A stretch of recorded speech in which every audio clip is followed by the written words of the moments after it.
Vincent Jeannot, je vous donne la parole. Donc vous êtes de Terre de Liens et vous allez nous parler gestion des terres agricoles. On vous écoute. Bonjour tout le monde. Après l'intervention d'une sommité mondiale, ça va être compliqué pour moi. Je n'ai pas l'habitude, donc je vous demande votre indulgence. Je voulais remercier le ministère de nous de nous permettre d'intervenir là sur la question des terres agricoles françaises, un enjeu majeur pour la transition agroécologique. Je remercie aussi le ministère parce que ça a été un peu oublié tout à l'heure sur le fait qu'on soit reconnu organisme national à vocation agricole et rurale.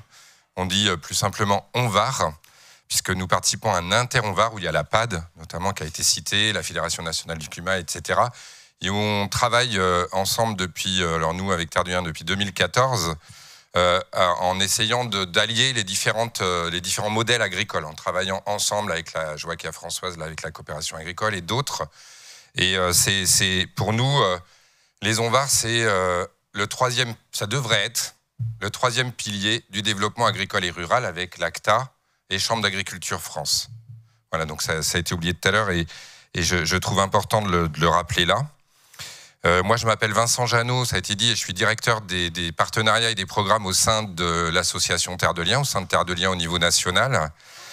J'ai eu la chance de faire partie de cette aventure avant 2003, à la préhistoire de Terre de Liens. On n'est pas sur l'histoire des sols, mais sur l'histoire de Terre de Liens rapidement, puisque j'étais dans une association d'éducation populaire qui s'appelle Relier, qui aura 40 ans l'année prochaine, et qui reliait. Alors moi j'ai eu la chance de la croiser grâce à un chercheur de l'INRA à l'époque qui s'appelle François de Ravignan et qui travaillait beaucoup sur la question de la néo-ruralité et des nouveaux arrivants dans le monde agricole. Aujourd'hui on parle des non-issus du milieu agricole de manière rapide et c'est grâce à lui qu'on a pu, que j'ai pu en tout cas participer à cette aventure de création de Terre de Liens qui vient donc nos racines, pour parler des sols, de l'éducation populaire, donc de Peupliculture plus précisément, un Peupliculture en Isère qui travaillait, qui a mis autour de la table des chercheurs-chercheuses, des paysans qui étaient néo-ruraux, j'aime pas trop ce terme, mais non issus du milieu agricole, et puis des animateurs, animatrices qui faisaient monter la mayonnaise pour répondre à un besoin qui était la question de l'accessibilité pour ces personnes non issues du milieu agricole, et on verra que Terre de Liens est né de cette question de l'accès à la terre, notamment pour les non-issus du milieu agricole, qui sont de plus en plus nombreux. C'est 60% des installations aujourd'hui, qui posent un problème, puisqu'on n'est plus sur des enfants d'agriculteurs ou d'agricultrices qui pouvaient hériter des fermes ou des terres. Donc il y a tout un souci on y reviendra un petit peu après. Aussi, toutes les structures d'accompagnement à la création d'activités en milieu rural, la finance solidaire, puisque, on le verra, on a créé une foncière. Monsieur Macron, aux rencontres du GIM, des jeunes agriculteurs, a annoncé 400 millions d'euros pour un fonds de portage foncier, puisque le foncier est un enjeu très important. Nous, on a une foncière aujourd'hui qui a 150 millions d'euros de capital, avec 30 000 actionnaires sur de la finance citoyenne. Et puis, l'agroécologie paysanne, j'ai rajouté paysanne et agriculture bio pour un petit peu mettre en avant la place des hommes et des femmes dans tout ce dispositif et la question sociale, au-delà de la question environnementale. Depuis 2003, donc on a 20 ans cette année, je vous invite, le 16 juin, nous ferons une grande fête pour fêter nos 20 ans, donc vous êtes toutes et tous invités, on enverra des petits cartons d'invitation. Terre de Liens, c'est à la fois un mouvement citoyen et paysan, c'est-à-dire il y a 40 000 citoyens, citoyennes, mangeurs, mangeuses, impliqués de différentes manières, à travers l'actionnariat, à travers le don, on verra, on a créé une fondation reconnue d'utilité publique aussi. C'est 140 millions d'euros collectés, en gros c'est 500 à 600 fermiers, fermières, avec 10% de collectifs, ça on pourrait revenir aussi, 350 fermes acquises, l'accompagnement aussi de nouvelles initiatives foncières citoyennes. On voit qu'en Bretagne, là il n'y en a pas beaucoup, c'est que les Terres de Liens Bretagne a accompagné 50 GFA SCI, avec à chaque fois 100 citoyens dedans. 7000 hectares dédiés à l'agriculture bio, c'est peu par rapport à tous les enjeux. Et puis l'accueil de 2000 candidats à l'installation tous les ans. On fait partie aussi de différents réseaux. J'ai parlé de l'Inter-ONVAR, qui est important pour nous. Impact, c'est une structure qui s'appelle Initiative pour une agriculture citoyenne et territoriale. On pense qu'on doit impliquer les citoyens dans le modèle agricole, c'est-à-dire qu'on ne peut pas ne pas les impliquer dans ces enjeux, et puis de nombreux partenariats avec les collectivités. Ensuite, sur les questions de terres agricoles, donc M. Sellos en a parlé, hein, la France a perdu 12 millions d'hectares de terres agricoles, et alors j'avais noté des chiffres, les surfaces artificialisées ont doublé entre 1960 et 2010, on est à 57 000 hectares par an. Alors ça a un petit peu, depuis 1982, ça a un petit peu ralenti, mais ça reste quand même un gros problème, sachant que moi non plus, j'ai pas trouvé la source, mais 1 mètre cube de sol poreux contiendrait 100 à 300 litres d'eau. Donc on voit les problématiques que ça pose par rapport aux sécheresses et à la sécheresse. Il y a 2 tiers qui sont imperméabilisés. Sur ces 28 millions, les 28 millions d'hectares, c'est 51% de la surface de territoire agricole, donc 28 millions de surface agricole utile. On a, après sur l'artificialisation, on a 9% artificialisé sur l'ensemble des terres de la France, 39% de sol naturel et 51% de sol agricole. Donc les 9% de sol artificialisé, ça représente 9 millions d'hectares. Et sur ces sols artificialisés, on a différents types d'artificialisation. On a les sols imperméabilisés, avec des bâtiments, de l'habitat, du parking, des places, des routes. On a 38% de surface qui entoure le bâti, les jardins espaces verts, les pelouses, et 18% pour des terrains compactés, tout ce qui est chantier, décharge, voies ferrées.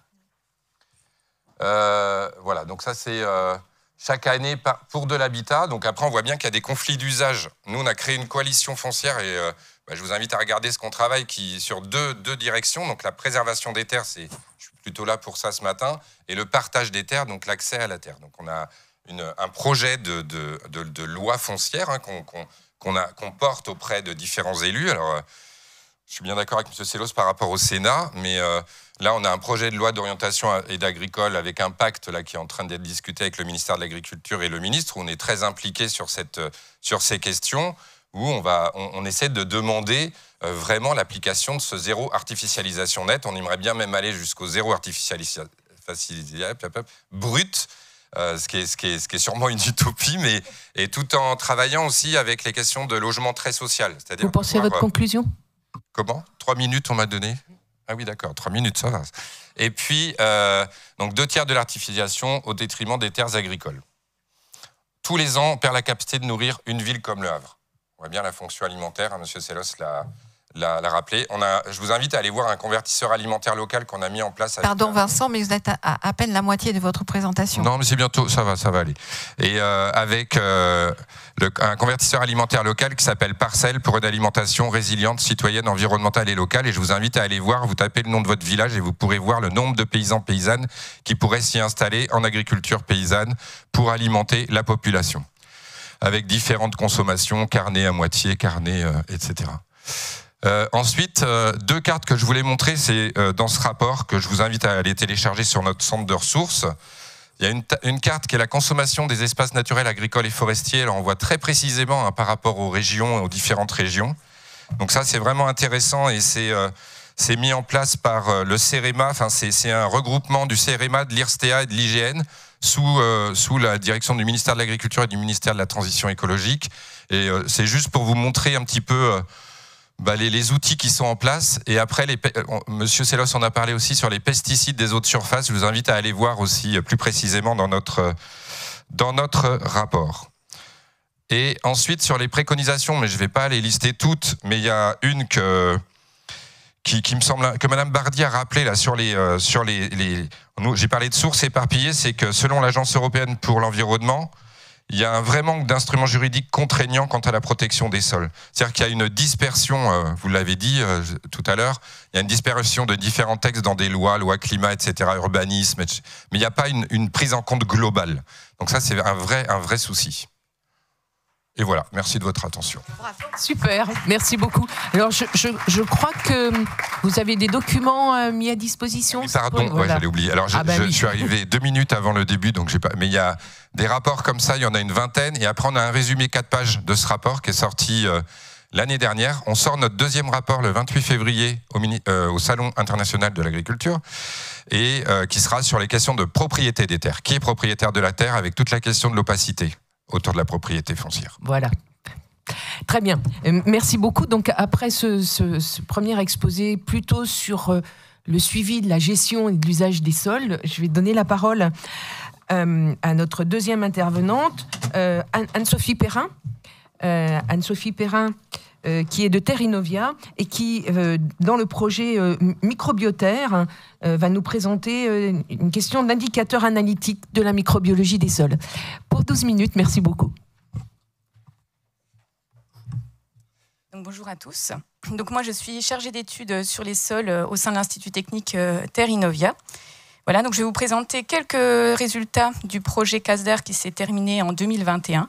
C'était un projet qui était piloté par Arvalis en partenariat avec tous les instituts dont vous voyez les logos ici. Voilà. Donc, ma présentation s'intitule « L'apport des indicateurs microbiologiques dans la gestion des restitutions organiques au sol ». Donc, en fait,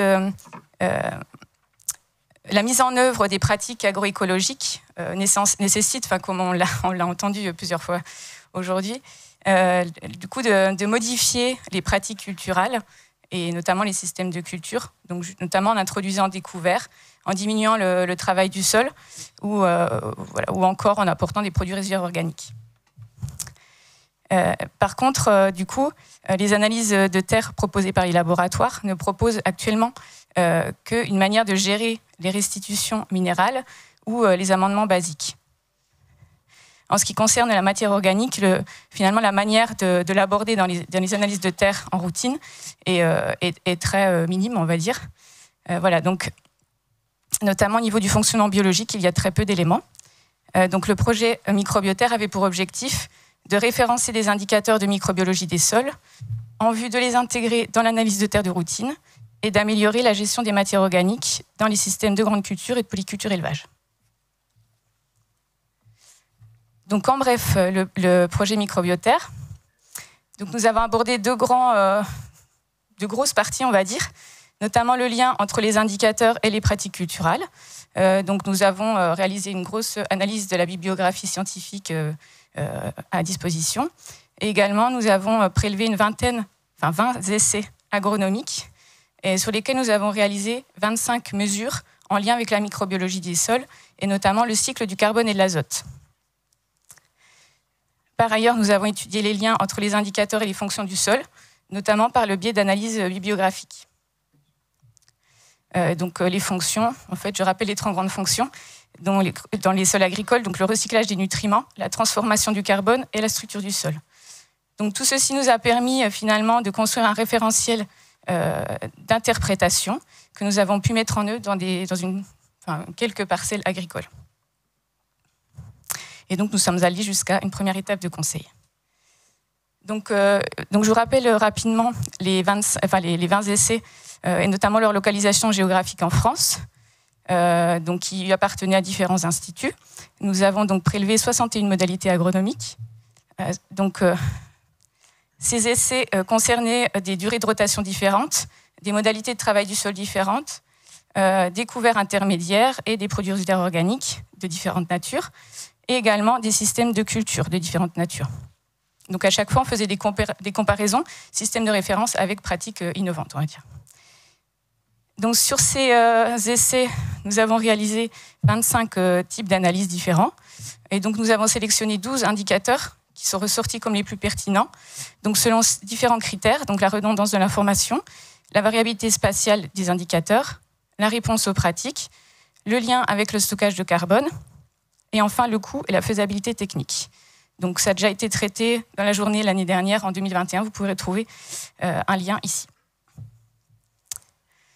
Donc parmi les 12 indicateurs qui ont été retenus dans le projet Microbioterre, donc il y a des analyses de type physico-chimique, Et notamment, on retrouve ici le carbone organique total et l'azote total, qui sont couramment déjà utilisés dans les laboratoires de routine. Nous avons du coup retenu plusieurs autres types d'analyses, notamment le carbone et l'azote dans les fractions granulométriques des sols. Notamment, par exemple, la fraction, le carbone qui est contenu dans la fraction 0,50 micromètres correspond au carbone qui est humifié par les activités microbiennes. Et donc, c'est un carbone qui est considéré comme stable à l'échelle de son temps. Les autres fractions, qui sont plus grossières, vont être plus facilement accessibles pour les micro-organismes et donc être minéralisées beaucoup plus rapidement et donc libérer de l'azote. Un autre type d'analyse qui a été retenu, c'est le POX, donc c'est le carbone oxydé au permanganate de potassium, qui permet également de renseigner sur le carbone labile du sol. Donc ça, je l'ai déjà dit. En ce qui concerne les abondances microbiennes, donc nous avons retenu deux types d'indicateurs, la biomasse microbienne par fumigation-extraction et la quantité, donc la biomasse de champignons totaux. Et en ce qui concerne les activités microbiennes, du coup, certaines activités enzymatiques des cycles du carbone et des cycles de l'azote sont ressorties comme intéressantes, de même que l'azote biologiquement minéralisable. Donc tout ça expliqué également dans différents supports. Donc une fois qu'on a ces mesures d'indicateurs, qu'est-ce qu'on en fait? Voilà, c'était un petit peu notre problème. Comment les interpréter? Donc vu qu'on a essayé de créer un référentiel, mais il n'est pas encore suffisamment conséquent. Donc la première étape d'interprétation qu'on propose, c'est de replacer finalement la mesure au sein du jeu de données que nous avons. Donc ça peut être le jeu de données global, donc avec le référentiel global, ou alors des sous-référentiels. Notamment, on sait que la texture des sols a un impact important sur la gamme de variation des indicateurs. Donc nous proposons d'utiliser des sous-référentiels par grande classe de texture. Et ensuite, la deuxième étape d'interprétation, le niveau de l'indicateur. Comment fait-on pour essayer de l'interpréter? Donc nous avons proposé finalement la technique utilisée par l'université de Cornell, qui consiste à diviser le jeu de données en 5 en effectifs, avec 20% de l'effectif à chaque fois, et de placer la réponse, la valeur de l'indicateur sur ce. Donc c'est pas hyper satisfaisant. On le conçoit, notamment, du coup, le positionnement dans la distribution n'est pas suffisant pour évaluer si le niveau de l'indicateur est souhaitable, il est satisfaisant ou non. Donc voilà, on est tous conscients, mais je pense que c'est le problème avec tous les indicateurs, qu'il faut avoir des référentiels pour vraiment pouvoir interpréter correctement toute cette valeur de biologie du sol. Autre point important du projet, ça a été d'aller faire des liens entre les indicateurs que nous avions retenus et les fonctions du sol, et notamment les processus intervenant dans les sols. Donc nous avons fait des analyses bibliographiques sur tous ces indicateurs et nous avons essayé de trouver leurs liens avec des relations plus ou moins fortes qui étaient inscrites dans la bibliographie scientifique. Et donc nous avons rattaché ces différents processus par expertise aux fonctions du sol. Voilà, donc le projet Microbioterre, donc c'est une grosse avancée parce que d'un côté, c'est le premier référentiel sur les indicateurs en lien avec la microbiologie des sols, en plus qui sera public à partir de 2025. Du coup, également, deuxième point important, il offre un cadre méthodologique finalement pour avancer sur l'utilisation de toutes ces activités et ces indicateurs microbiologiques pour la gestion des pratiques culturelles en lien avec l'agroécologie. Donc nous avons travaillé depuis le prélèvement de sol donc au champ, donc avec des protocoles que nous avons formalisés. Et ensuite, nous sommes allés jusqu'à un premier niveau d'interprétation qui n'est pas encore satisfaisant, et donc avec possibilité de conseiller sur des leviers agroécologiques. Donc les limites, vous les avez bien entendues. On a besoin vraiment de compléter ce référentiel avec différents contextes agropédoclimatiques, puisque le climat aussi joue sur les réponses des indicateurs. Donc, notamment, notre référentiel est à compléter pour les sols avec des teneurs en calcaire supérieures à 5%, pour des sols sableux et pour des pH inférieurs à 6. Et on a également besoin de travailler sur, de définir des valeurs critiques, des valeurs seuil. Et ça, c'est qu'en construisant un référentiel qu'on arrivera à ça. Et également, on s'est rendu compte que finalement, du côté de la recherche, il y avait également du travail à approfondir pour améliorer finalement les liens la connaissance des liens entre les indicateurs et les processus intervenant dans les sols ou les fonctions du sol. Voilà, donc il y a différents livrables qui sont disponibles sur le lien qui est ci-dessous, là, sur la vignette. Voilà, notamment, il y a un guide d'interprétation à l'analyse des bioindicateurs à destination des conseillers des agriculteurs et des laboratoires, et puis différents articles techniques et scientifiques et différentes présentations, et notamment également un module de formation. Voilà, donc je vous remercie pour votre attention. Je remercie les organisateurs de la journée, également les partenaires du projet Microbioterre qui ont beaucoup œuvré dans ce projet, qui était très dense. Également les gestionnaires de sites sur lesquels nous sommes allés prélever des échantillons, qui nous ont ouvert l'accès, également fourni des données. Et puis merci aux laboratoires prestataires. Merci beaucoup Anne-Sophie. Maintenant, nous allons donner la parole à Damien Pinguilly de la station expérimentale du KT, qui lui va nous parler diversité microbienne des sols et culture légumière en Bretagne. Merci, bonjour à tous, merci pour l'invitation et de mettre en lumière notre projet. Donc, je suis Damien Pinguilly, je suis directeur de la station expérimentale du KT en Bretagne. Le KT, c'est un site expérimental qui œuvre en culture légumière de plein champ, sous abri, en horticulture ornementale et sur les champignons cultivés. Et donc, je vais vous parler du projet Boussole, et notamment sur les impacts de la diversité microbienne des sols sur les maladies telluriques en culture légumière, et notamment les cultures dans des systèmes légumiers bretons avec un dénominateur commun que sont les cultures de choux. Alors le projet est porté par le KT. Le projet Boussole a été lauréat de l'appel à projet France Agrimaire, donc CASDAR, expérimentation, méthode, outils, en 2019, et donc il a été réalisé entre 2019 et fin 2021. Donc un portage KT avec en collaboration, en partenariat, le Centre de ressources technologiques de Végénov en Bretagne, également la station expérimentale de terre d'essai et la Chambre régionale d'agriculture de Bretagne. Le projet Boussole, il vise à faire, pour reprendre les propos de Christian Huyghe, de la connaissance appropriable. Et donc, la genèse du projet, je peux vous dire, c'est avant tout, après avoir pris connaissance des travaux de Lionel Rangeard, notamment sur la microflore des sols. Et on peut dire aussi, c'est lié à la démocratisation de certains outils de laboratoire qui peuvent être maintenant utilisables par les producteurs, les conseillers agricoles. Et donc, c'est avant tout ça.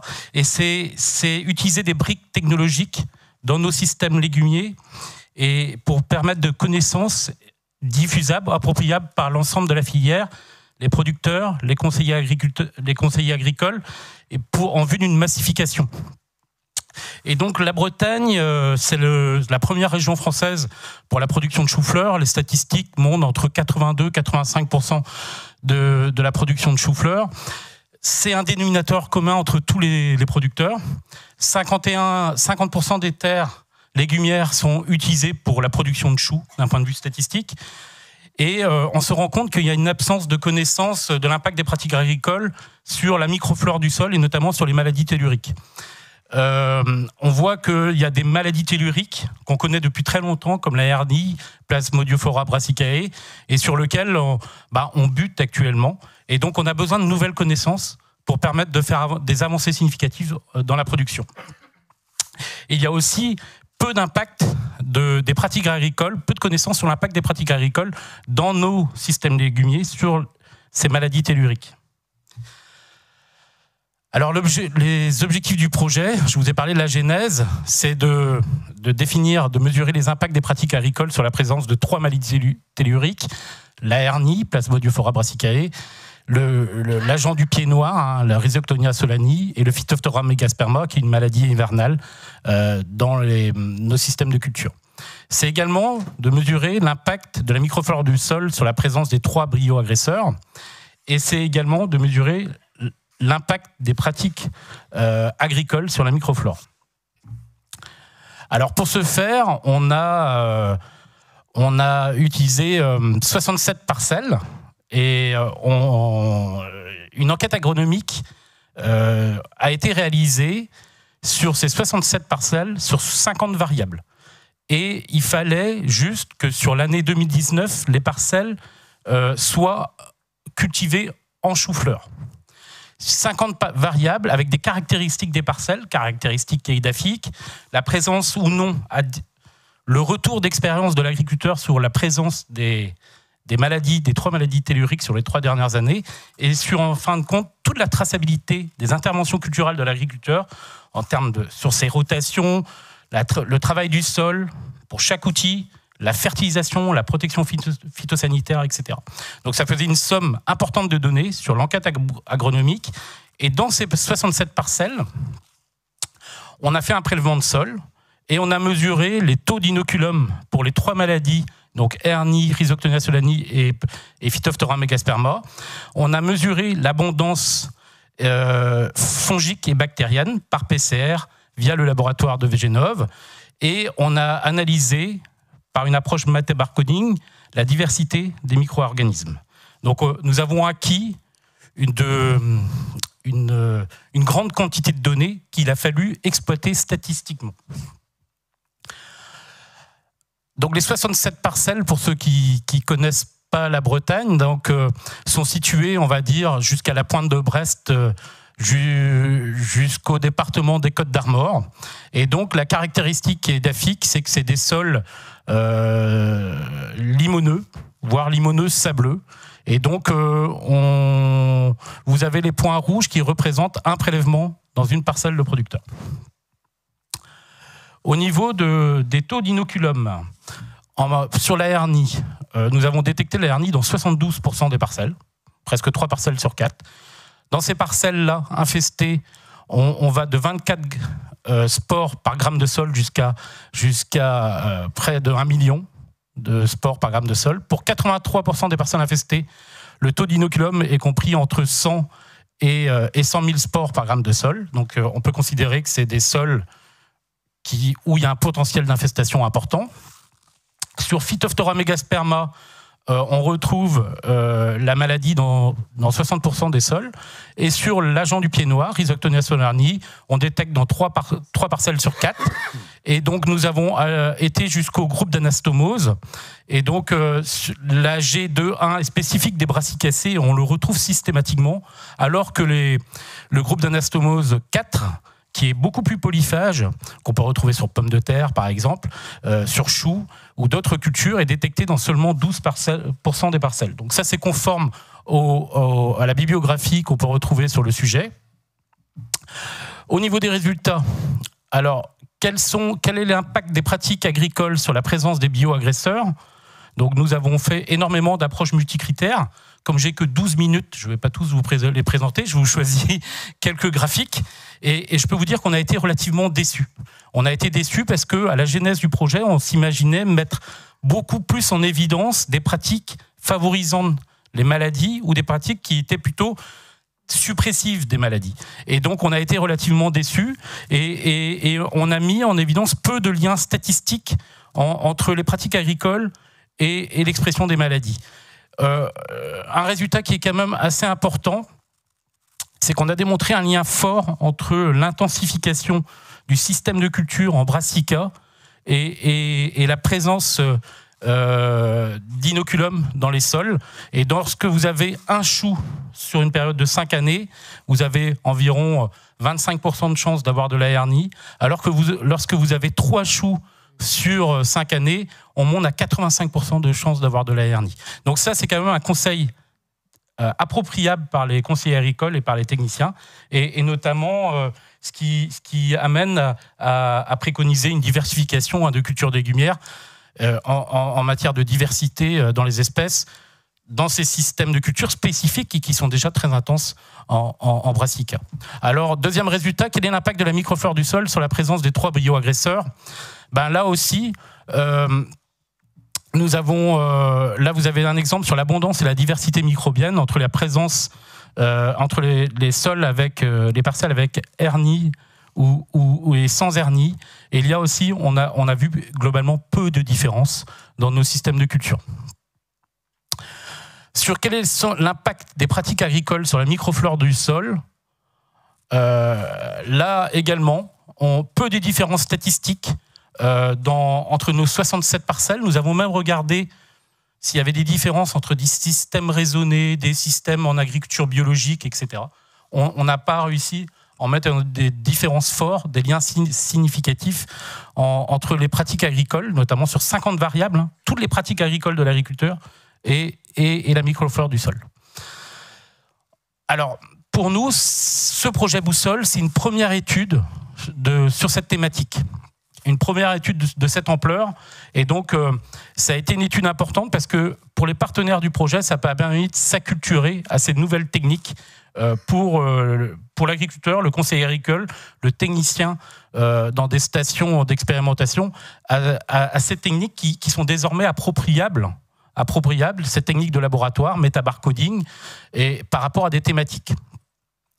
Ça a permis de consolider nos connaissances sur ces 3 brio-agresseurs telluriques.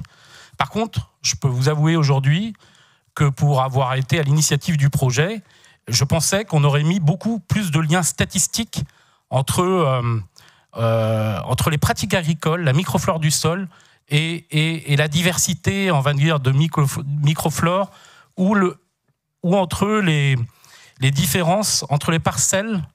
Ça aurait pu être des variables explicatives pour le conseil agricole de demain. Et là, force est de constater, à la lecture des résultats, nous sommes un peu déçus. Par contre, ça nous amène sur des pistes de réflexion sur notre réseau de 67 parcelles, qui est très spécifique de nos systèmes légumiers bretons, très intense en matière de brassica.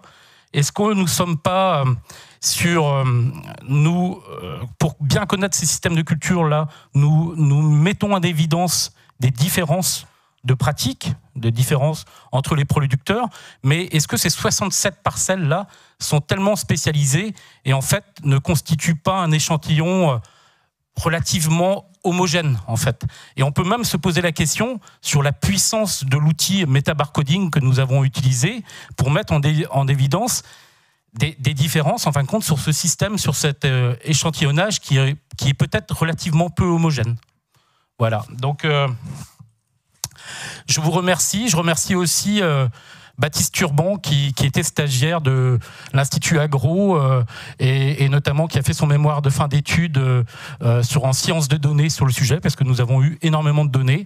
Merci à Maëla Cloirec qui nous a accompagnés, qui est statisticienne. Merci aux producteurs qui nous ont aidés, merci aux partenaires et évidemment merci aux financeurs qui nous ont permis de réaliser ce projet. Merci beaucoup. Rejoignez-nous. Alors, comme disait Christian tout à l'heure, la deuxième question de la salle. Est-ce que tu veux donner le micro à monsieur Voilà.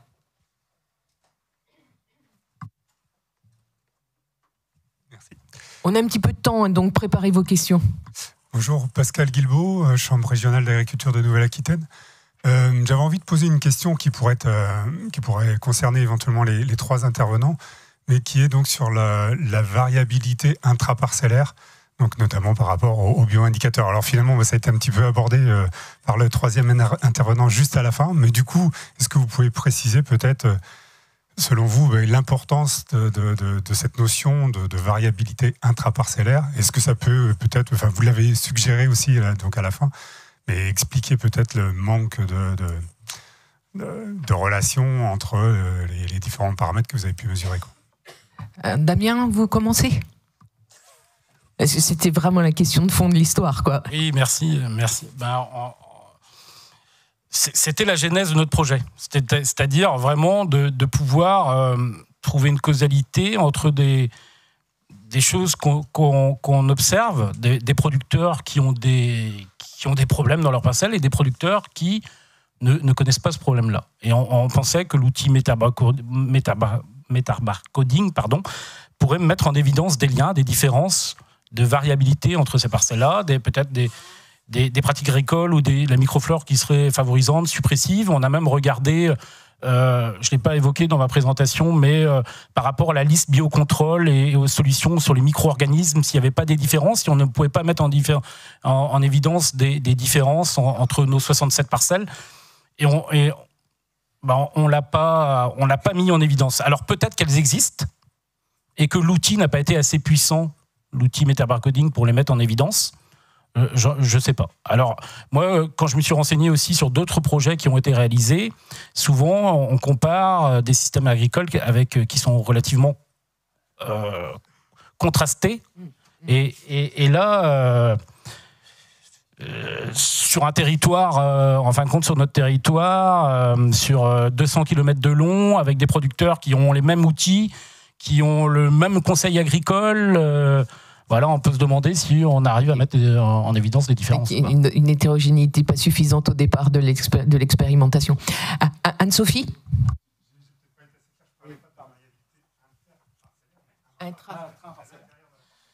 Oui, pardon. Excusez-moi, j'avais mal compris. C'est vrai qu'intraparcellaire, on a fait c'est des questions qu'on s'est posées au départ, et notre protocole essayait de tenir compte de cette variabilité-là, en excluant des zones en matière de prélèvement où il y avait des soucis, par exemple des cuvettes, des choses comme ça, en matière de rétention d'eau. Et on avait une approche assez similaire à ce qui est, les prélèvements de sol pour l'analyse chimique pour le prélèvement. Mais c'est vrai que quand on regarde réellement la quantité de sol qui est analysée en termes de BM, c'est très faible. Donc il faut s'assurer d'un bon échantillonnage de la parcelle. C'est très important et c'est un paramètre qu'on a tenu en compte dans nos 67 parcelles.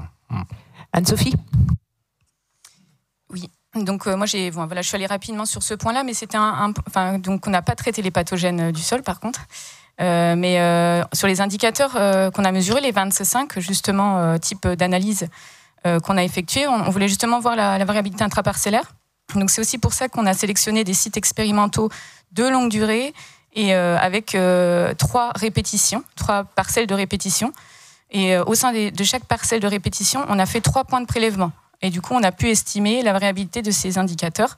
Donc voilà, il y avait déjà quelques données qui traînaient. Ça a été confirmé, c'est qu'on est à moins de 25% de variabilité interne. Donc alors selon les données sont disponibles, vous pouvez regarder, il y a un graphique pour chaque indicateur qu'on a mesuré pour voir la variabilité. Monsieur ? Oui, bonjour, Pierre Benoît, INRAE. Une question au dernier intervenant sur le fait qu'une très grande partie des parcelles enquêtées étaient infestées par les pathogènes que vous avez suivis. Est-ce que sur la caractérisation des systèmes légumiers, est-ce que en termes de diversification, soit rotation, soit intraparcellaire éventuellement, est-ce qu'il y a une caractérisation, ou ce sont des monocultures très semblables en termes de conduite des cultures de chou-fleur? Non, il y a une forte diversification. En fin de compte, on peut dire un système de culture, mais en fin de compte, le système de culture avec l'approche rotationnelle est différent d'une exploitation à une autre. Mais on va retrouver un dénominateur commun, c'est le chou-fleur d'hiver, qui a un cycle long. En chou, vous pouvez avoir des cycles pour un producteur de chou-fleur qui vont de 70 à 300 jours. Donc vous avez une biomasse importante qui retourne au sol. Vous pouvez aussi avoir des producteurs qui font du chou, mais également du brocoli, qui a un cycle court, 70 jours. Vous pouvez avoir des choux-fleurs de couleur. Et j'ai envie de vous dire, c'est des systèmes de culture. Ces sols-là sont passés de 3 cultures dans les années 70, chou-fleur, artichaut, pommes de terre, à aujourd'hui, les organisations de producteurs proposent une centaine de productions légumières, de références différentes. Et donc, il y a eu une forte variabilité. Mais le socle commun, comme je disais, reste toujours du chou. Et c'est pour ça qu'on s'est intéressé à ces systèmes-là. Avant de continuer avec la salle, on va prendre une question dans le chat. Mais là, il y a un micro là qui regarde. Merci. 2 questions pour le projet Boussole encore, désolé pour les autres intervenants. Une première qui nous demande si l'hétérogénéité peut être liée au timing de prélèvement des échantillons du sol, notamment l'influence des précipitations, même s'il ne pleut jamais en Bretagne. Avez-vous mesuré le potentiel redox du sol? Les travaux de Husson démontrent que c'est un très bon indicateur de sensibilité des plantes aux maladies. Non, pour la deuxième question, non. On n'avait pas intégré ce paramètre-là.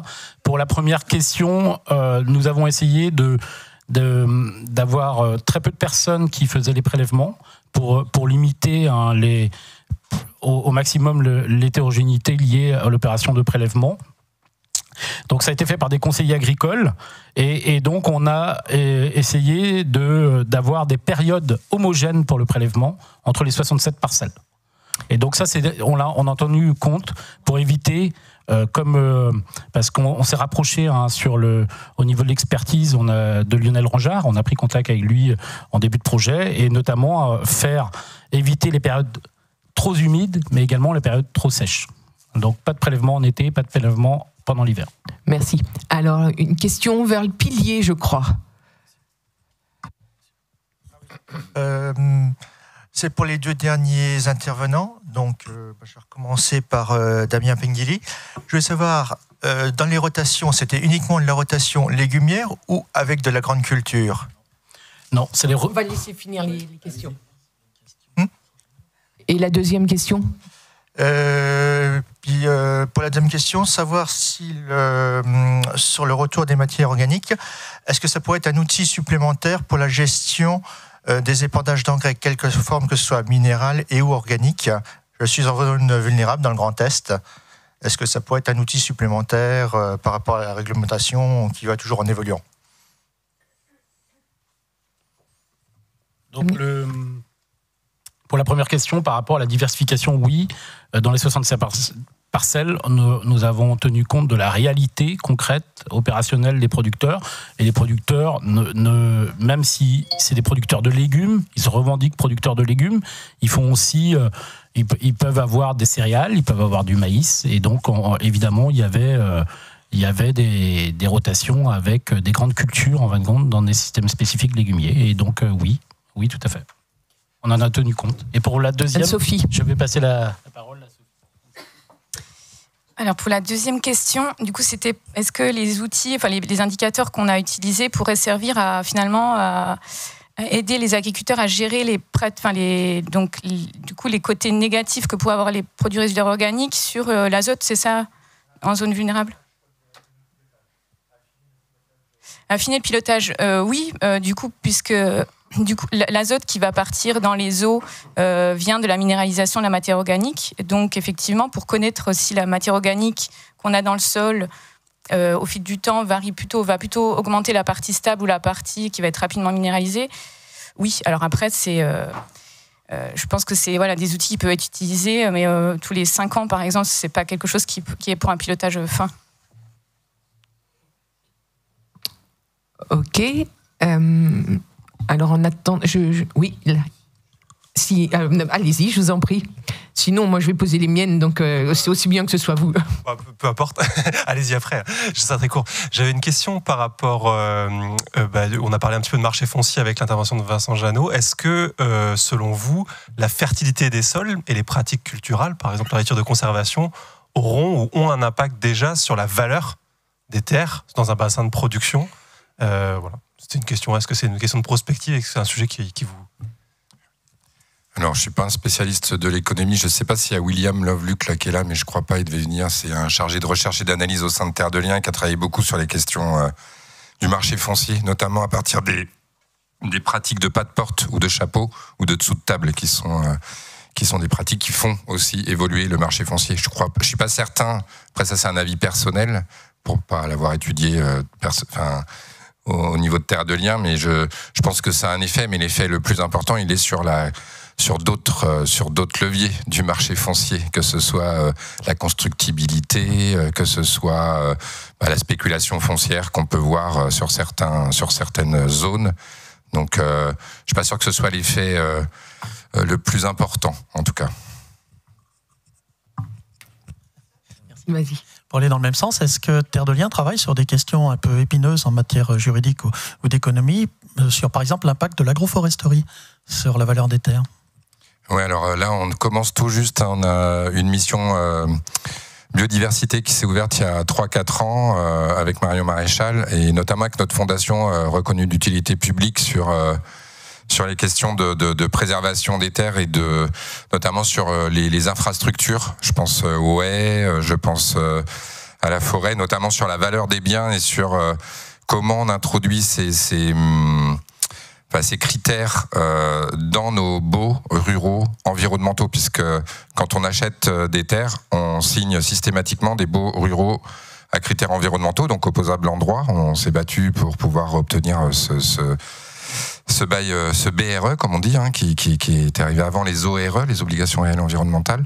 Et effectivement, c'est des sujets, notamment sur le label haie, par exemple. Là, c'est un sujet qu'on prend à bras-le-corps. Donc, on a répondu aussi à un appel à projet Interonvar avec la FAC, alors c'est l'Association française d'agroforesterie, non ? Arbre champêtre, merci Christophe. Et puis et du coup qui avec des juristes, avec des économistes sur ces questions-là, effectivement, notamment par rapport au PSN et à la PAC, puisqu'il va y avoir des effets, il peut y avoir des effets directs d'aide aussi sur les questions agroforestières. Merci. Autre question ? Alors, pendant que vous y réfléchissez, moi j'ai une question pour Anne-Sophie. On voit bien que vous êtes à une étape, c'est-à-dire que vous avez un certain nombre d'indicateurs, mais il va falloir arriver à les dégrader de façon optimale pour pouvoir les mettre en œuvre. Comment vous voyez la suite ? Enfin, comment vous voyez cette opérationnalité ? Déjà, il fallait passer par cette étape, il fallait sélectionner. Du coup, il y avait tellement d'indicateurs disponibles que les agriculteurs étaient un peu perdus, les conseillers également. Du coup, déjà, on a fait le tri pour savoir lesquels étaient les plus pertinents. Et ce dont j'ai pas parlé aussi, c'est qu'il fallait que le prix soit accessible pour pas que ce soit un frein. Donc il y avait 2 indicateurs qui donnaient à peu près la même information. Du coup, on a sélectionné celui qui était le moins cher. Et donc la suite, c'est que les gens, les conseillers, les agriculteurs s'approprient les indicateurs. Et c'est aussi pour ça qu'on voulait avoir une méthodologie d'interprétation qui soit cohérente entre les laboratoires. Donc il y a des tentatives aussi de travailler au sein du Comifère pour que les laboratoires travaillent ensemble aussi. Et donc on alimente une base de données commune justement pour que petit à petit on affine et qu'on arrive jusqu'à un conseil un peu plus pertinent peut-être. Parce que là du coup on peut orienter sur certains leviers agroécologiques. Mais du coup, il faudra que les gens s'approprient localement les indicateurs.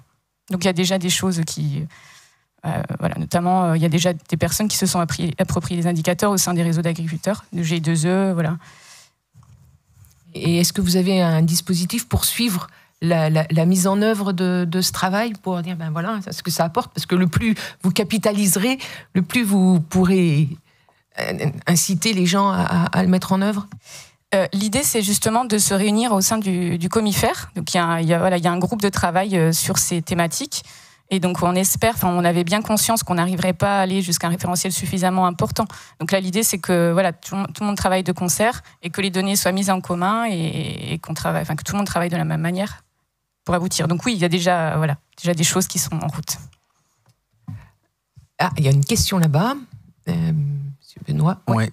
Pour enchaîner avec votre réponse, est-ce que vous êtes en connexion avec le réseau Ernest sur des diffusions de résultats que vous obtenez ? Donc, c'est un réseau national technologique sur les sols. Et voilà, je voulais juste savoir. Parce qu'il y a pas mal d'initiatives aujourd'hui sur santé des sols, indicateurs, notamment aussi du côté d'INRAE. Il y a des projets qui sont en cours. Voilà. Tout à fait. Moi, je suis membre du CSTI du Ernest, donc voilà. Et puis le projet, au sein de l'ACTA est bien représenté au sein du Ernest également, et du coup, on a beaucoup communiqué quand même sur ce projet. Donc je pense que c'est effectivement ça remonte là.